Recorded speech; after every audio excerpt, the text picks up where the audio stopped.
Just when most people thought Lewis Hamilton's Ferrari stint might be more headlines than heroics, Bahrain came through with a plot twist. What started as a weekend of head-scratching disappointment turned into a Sunday surprise that hinted at something more, a glimmer of a comeback. Suddenly, the narrative wasn't about Hamilton failing to gel with Ferrari. It was about him figuring it out, adjusting, evolving, even believing. After the race, Hamilton described the shift between qualifying and the main event as night and day. So what really changed in those 24 hours that took him from P9 on Saturday to a strong 5th on race day? And could this be the beginning of a much bigger story than just a top 5 finish? Let's rewind to Saturday. Qualifying in Bahrain was tough on Lewis. He landed P9, far off Charles Leclerc by nearly 0.6 of a second, a massive gulf in F1. That kind of difference isn't just mechanical, it screams deeper issues. And Hamilton wasn't sugarcoating anything. In his usual straight-shooting style, he admitted the performance wasn't good enough. Sound familiar? It echoed the frustration and confusion that haunted his final year at Mercedes.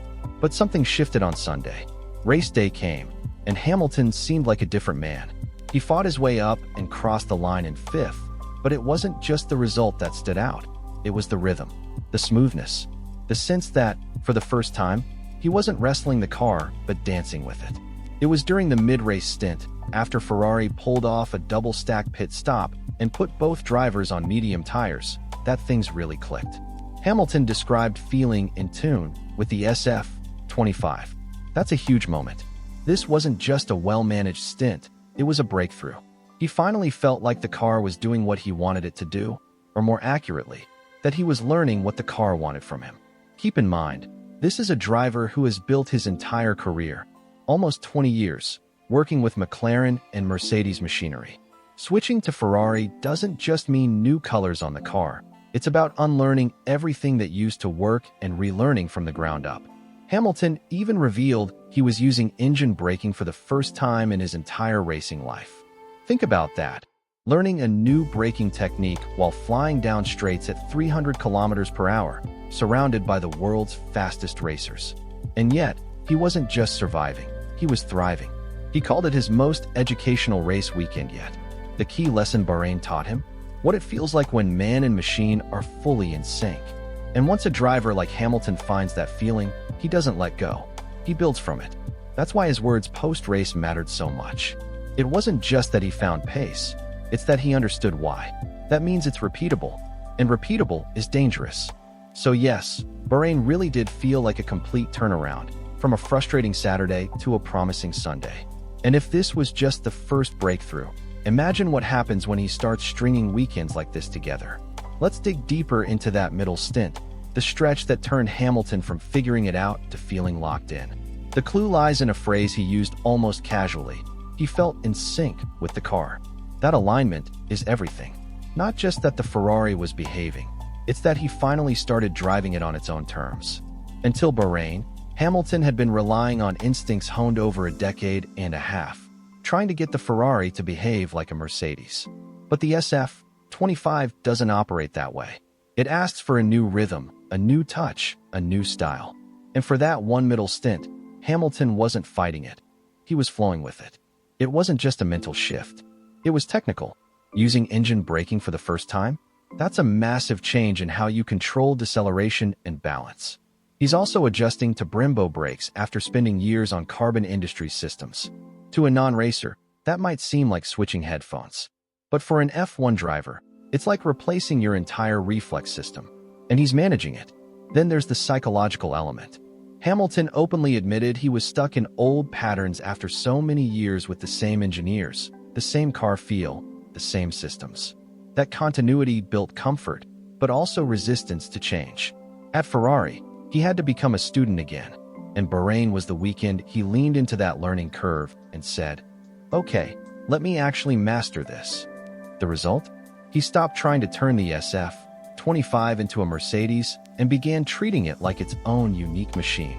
That shift is enormous, because Bahrain wasn't just about better grip or a clever strategy, it was about a mindset flip. Hamilton finally started speaking the car's language. And once that connection starts to happen, even in flashes, it opens the door to something bigger, Now let's pivot to the other half of the garage. Charles Leclerc has been the clear lead man at Ferrari this season. Hamilton has acknowledged as much, saying he's been far off Charles's pace and setups in the opening rounds.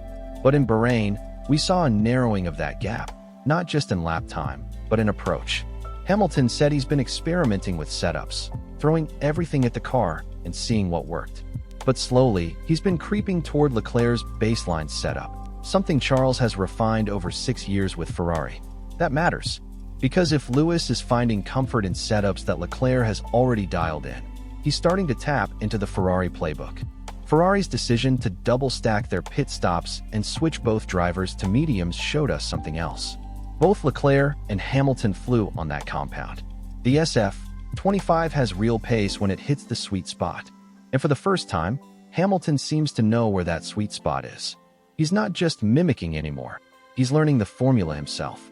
And we all know what that means. Once Hamilton starts to feel one with the car, when the setup becomes second nature, he becomes a different animal. We've seen it time and again. He doesn't need the best car on the grid. He needs a car he trusts. Bahrain might have been the first weekend where that trust started to form.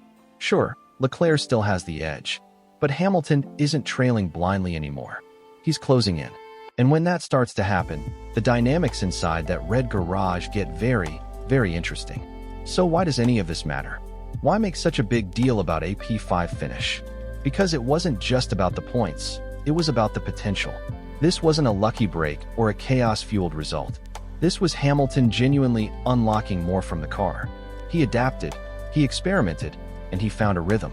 When you combine that with his innate racercraft, that's a dangerous combo. The season is still young. McLaren looks like they're ready for another title push, but the midfield and podium battles? They're wide open. And Hamilton, post-Bahrain, is very much in that conversation. He's currently 7th in the standings, just 5 points off Andrea Kimi Antonelli. That's one strong race weekend away from rewriting the early season narrative. And let's not forget, this is Lewis Hamilton. Once he finds his stride, he doesn't just keep up, he storms ahead. If Bahrain is the turning point where he finally feels at home in the SF-25, this could be the start of a redemption arc. Maybe not a championship one, but certainly one that could shake up the top 5 every weekend. Even a few podiums would be a huge deal for Hamilton and for Ferrari. The SF-25 clearly has the tools to fight at the front, but they need both drivers at full tilt.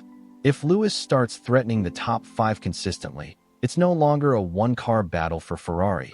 It becomes a team offensive. That changes everything. Now, all eyes turn to Saudi Arabia. Jeddah is a different beast. It's high-speed, narrow, and absolutely unforgiving. But if Hamilton's Bahrain momentum carries over, we could see an even tighter battle between him and Leclerc. Maybe even a position swap. And the more time Hamilton spends in sync with the car, the more lethal he becomes. Confidence is bubbling just beneath the surface. And we all know what happens when Hamilton smells blood in the water. He doesn't just get better, he gets unstoppable. Let's also not ignore the shifting power dynamics on the grid. Mercedes is clearly handing the reins to Antonelli. Red Bull, despite their dominance, are now navigating a new lineup with Perez out and Yuki Tsunoda stepping up. The door's not wide open, but there's a gap. And Hamilton? He knows exactly how to slip through. There's still a long way to go in this season. But if Bahrain was the weekend where Lewis Hamilton finally cracked the Ferrari code, Jeddah is where he can prove it wasn't a fluke. If he delivers again, the rest of the field better take notice. Because the king may no longer wear silver, but he might just be finding his throne in red. So what do you think? Is this the start of Hamilton's rebirth at Ferrari? Or was Bahrain just a bright spot in an otherwise rocky road? Let me know your thoughts in the comments. Hit that like button if you're excited to see what Lewis does in Saudi Arabia, and subscribe for all the spicy F1 takes, race analysis, and chaotic brilliance this season promises. Because if Hamilton really has figured it out, then buckle up. This season is about to ignite.